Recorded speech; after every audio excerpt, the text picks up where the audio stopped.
कराची के इलाके गुलिस्तान जौहर ब्लॉक 17 में खातून पर गार्ड के तशद्दुद की वीडियो वायरल हो गई। वीडियो में देखा जा सकता है कि रिहायशी अपार्टमेंट के सिक्योरिटी गार्ड और खातून के दरमियान बहस हो रही थी। गार्ड ने अचानक खातून को जोरदार थप्पड़ दे मारा। थप्पड़ खाकर खातून जमीन पर गिर गई। गार्ड ने उस पर इसी पर बस नहीं किया बल्कि खातून के मुंह पर जोर से लात भी दे मारी। भारी बूट मुंह पर लगते ही खातून बेहोश हो गई। अपार्टमेंट इंतजामिया की जानिब से गार्ड के खिलाफ ताहाल कोई कार्रवाई नहीं की गई है। कराची के इलाके गुलिस्तान जौहर ब्लॉक 17 में खातून पर गार्ड के तशद्दुद की वीडियो वायरल हो गई। वीडियो में देखा जा सकता है कि रिहायशी अपार्टमेंट के सिक्योरिटी गार्ड और खातून के दरमियान बहस हो रही थी। गार्ड ने अचानक खातून को जोरदार थप्पड़ दे मारा। थप्पड़ खाकर खातून जमीन पर गिर गई। गार्ड ने उस पर इसी पर बस नहीं किया बल्कि खातून के मुंह पर जोर से लात भी दे मारी।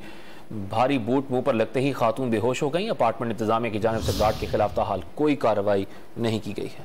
कराची के इलाके गुलिस्तान जौहर ब्लॉक 17 में खातून पर गार्ड के तशद्दुद की वीडियो वायरल हो गई। वीडियो में देखा जा सकता है कि रिहायशी अपार्टमेंट के सिक्योरिटी गार्ड और खातून के दरमियान बहस हो रही थी। गार्ड ने अचानक खातून को जोरदार थप्पड़ दे मारा। थप्पड़ खाकर खातून जमीन पर गिर गई। गार्ड ने उस पर इसी पर बस नहीं किया बल्कि खातून के मुंह पर जोर से लात भी दे मारी।